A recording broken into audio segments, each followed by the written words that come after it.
presentarles un poco mi reflexión desde la perspectiva de las ciencias sociales. Por eso es que el título de mi ponencia es Arguedas y las identidades culturales. Justamente haber leído Todas las sangres y El zorro de arriba y El zorro de abajo como que me hace entender una especie de dos discursos que Arguedas plantea. En este caso quiero presentarles lo que encontré en El zorro de arriba y El zorro de abajo desde este plano de las identidades. Primero, especificar que mi hipótesis principal sobre la que gira esta ponencia es que con la obra de Arguedas se desea determinar un final no solo para la literatura peruana en el sentido de la corriente llamada indigenismo, sino también una especie de proyecto sobre lo que vendría a ser una identidad cultural para el Perú. Esto se expresa desde el inicio de la obra, desde la introducción propia que nos comenta el autor acerca de su situación, que tiene que ver con el suicidio de Arguedas, ¿no? Además, el problema que gira en la obra, que es el tema del individualismo, que hace un momento muy bien lo señalaba mi colega anterior, y además los choques culturales, que es lo que más me interesa a mí presentar en esta ponencia. Al mismo tiempo, todo este conjunto de cosas hace que Arguedas nos plantee una especie de nuevo proyecto para el Perú, pero este proyecto es un poco distinto a lo señalado en su obra Todas las sangres, que desde el punto de vista de mi interpretación acerca de lo que señala esta obra.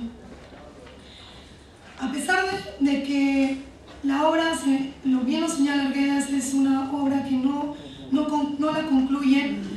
lo que me deja a mí Arguedas es una especie de llamado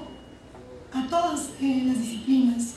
para hacer una especie de planteamiento de cómo devendría esta conclusión de esta obra. Y es justamente esta conclusión la que está dándose en la actualidad, porque para mí el planteamiento que Arguedas señala a partir de Chimbote es un fenómeno que se estaba iniciando en esta época, pero que en la actualidad hasta cierto punto ha continuado en ese proceso. Ya no conclusión no en el sentido de un final, sino conclusión a una etapa que pertenece a una primera parte de Arguedas que se marca hasta su obra de Todas las sangres, y algo que él inicia, que es justamente con esta obra El zorro de arriba y El zorro de abajo. Bien, bueno, quería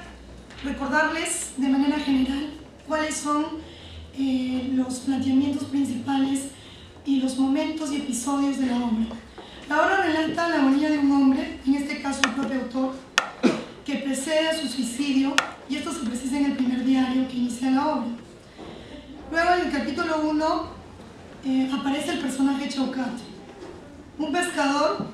que reside en Chimbote,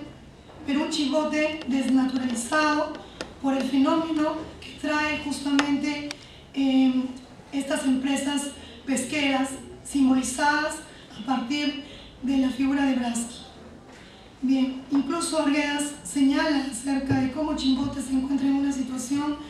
llena de burdeles, una bahía degradada, como él bien señala, la gran zorra que es esta bahía, y señala al mar como esa gran zorra, y esto lo vincula justamente al burdel. Bien, aparecen aquí además las primeras historias a partir de personajes como Asto, la relación entre los pescadores y Braski,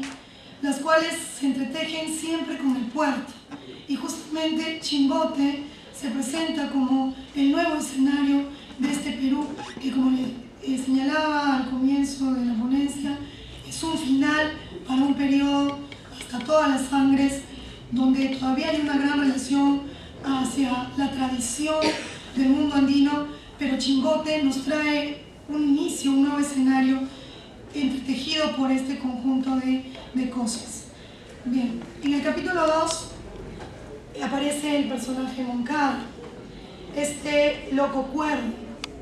porque justamente esta situación de estar al margen de lo que los demás personajes desarrollan, es decir, trabajar para el sector capitalista. En el caso de Moncada, se tiene que mantener en esta especie de locura para decir muchas verdades. Bien, bueno, él nos transmite una serie de discursos, destacando sobre todo su discurso en el cementerio y en el Paseo de las Cruces. Luego aparece el segundo diario, y aquí Arguedas comparte un poco lo que es justamente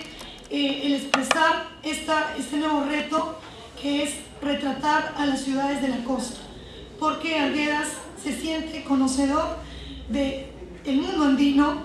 pero es una especie de espectador frente a este nuevo mundo que nos está presentando en esta obra llamada El Zorro del Río y El Zorro del Ojo. Bien, además señala acerca de la historia de Don Diego, jefe de la fábrica de harina de pescado que preside Braski,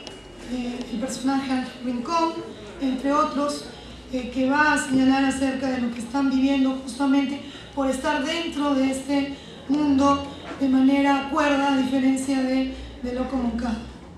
Bien, en el capítulo 4 aparece el personaje de Esteban de la Cruz,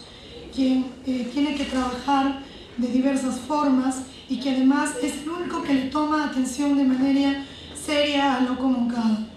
Bien, en el tercer diario sigue hablando un poco más acerca del tema de lo que él plantea acerca de sus polémicas en el campo de la literatura. Luego queda la segunda parte, que me parece la parte más interesante de la obra. Aquí vamos a tener a unos personajes que no se mencionó, pero que creo que hay que considerar porque justamente tienen que ver con este proyecto que Arguedas plantea desde el punto de vista de las ciencias sociales, que es justamente una idea de futuro y de identidad. Esto lo hace a través de personajes como Maxwell y Cardoso. Estos dos son extranjeros. En el caso de Maxwell, es muy llamativo cómo es que Maxwell toca el charango, una cuestión bastante básica dentro de la obra es justamente la música. Cómo es que Maxwell aprecia el mundo andino y lo que está en la costa, representada por Chingote, de este mundo andino, como por ejemplo la música. Bien, pero además, a diferencia de todas las sangres, aquí se plantea las ideas que tienen que ver con un planteamiento de revolución, de cambio, pero a diferencia de la obra anterior, el personaje que lidera esta revolución ya no es un andino o un andino costeñizado, es el propio cura Cardoso, quien incluso a través de los cuadros que él tiene, donde está la figura del Che Guevara, conjuntamente con Cristo, nos da esta situación que Arguedas está viviendo, que es justamente la etapa de la Revolución Cubana y todo este conflicto entre el planteamiento de los diversos países acerca de las alternativas que trae el comunismo y que en este caso el cura Cardoso representa. Pero al mismo tiempo me llama mucho la atención cómo es que siempre está presente en la mente de Cardoso el personaje de Hilario Cauyama, un pescador aymara que siempre desconfía de estos personajes que él llama gringos. A pesar de que los discursos de Cardoso es justamente la igualdad, el llamado a esta idea de ir en contra del mundo capitalista, don Hilario desconfía y Cardoso siempre lo tiene presente. Y justamente el final de la obra, propiamente, antes del último diario, es la pregunta que se hace Cardoso. Cito la obra: ¿de veras, don Hilario, que eres para mí y serás siempre como el aceite al agua? Esta pregunta es bastante interesante porque nos deja justamente la reflexión acerca de cómo es que Cardoso, a pesar de que quiere convencer a este Kauyama que se rehúsa a renunciar a su mundo, al mundo de los Andes, cómo es que en él nota esta imposibilidad de mezclar ambos mundos, y por eso es la figura del agua y el aceite.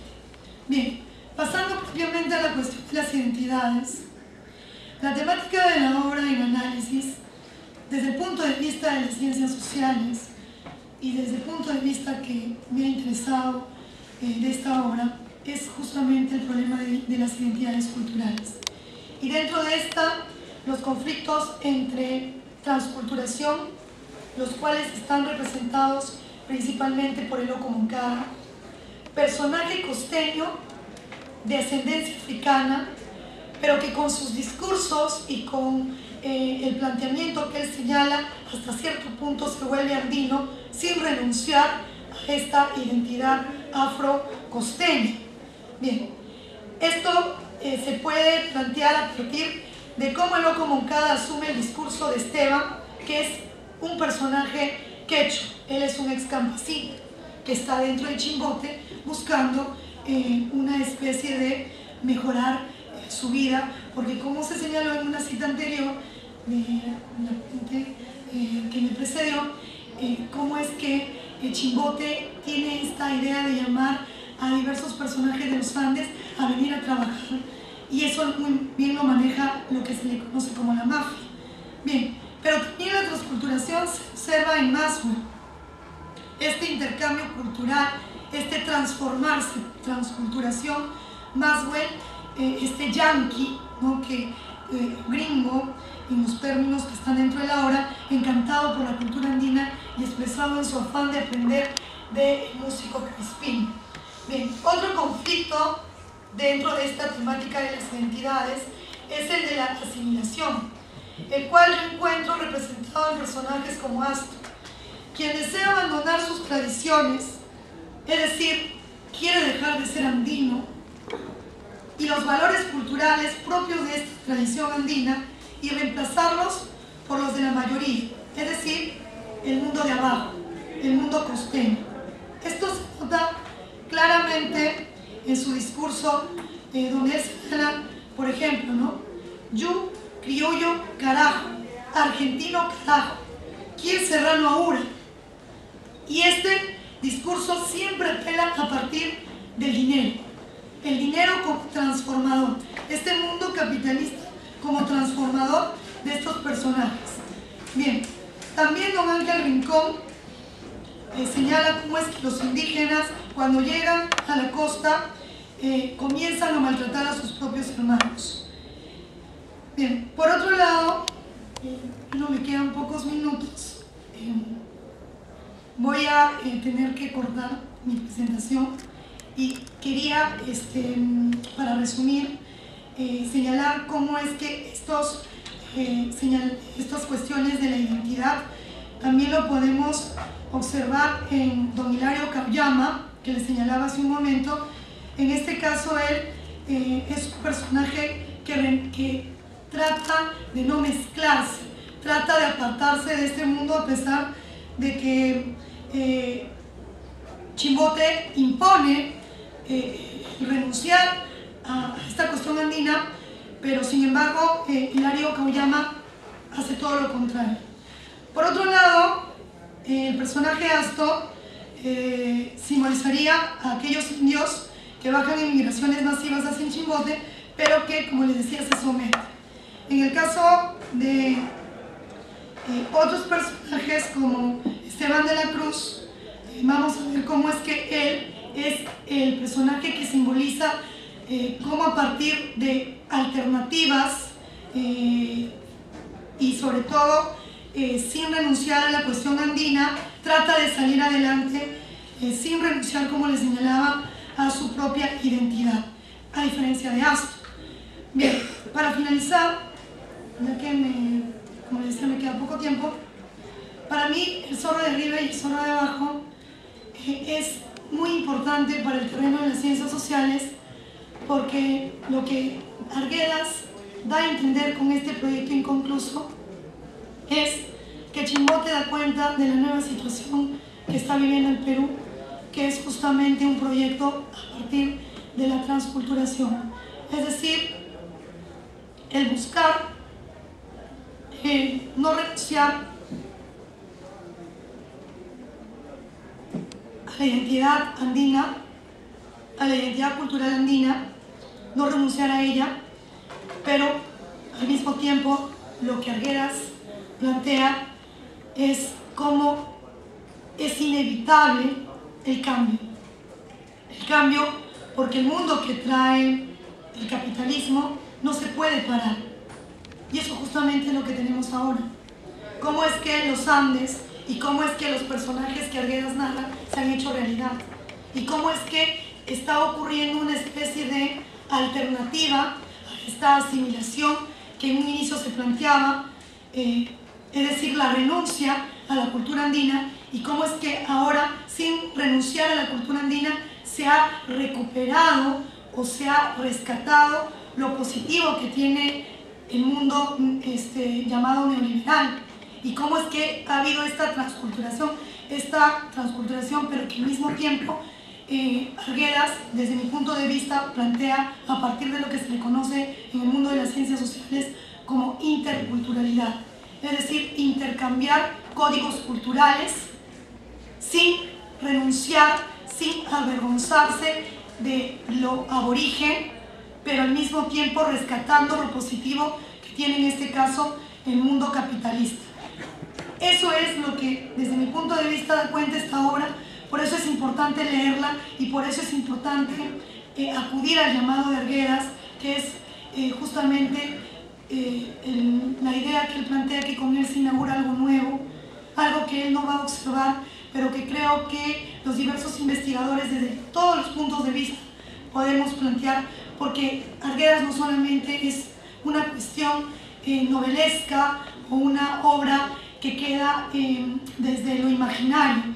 Arguedas en esta obra rescata una realidad y se hermana con ella. Muy bien, muchísimas gracias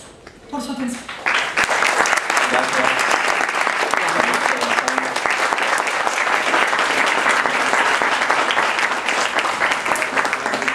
Abrimos ahora el espacio para que ustedes puedan hacer sus preguntas, solicitando alguna relación pertinente a cada una de las ponencias, y le rogaríamos que sean precisos, claros, exactos y puntuales. Por favor,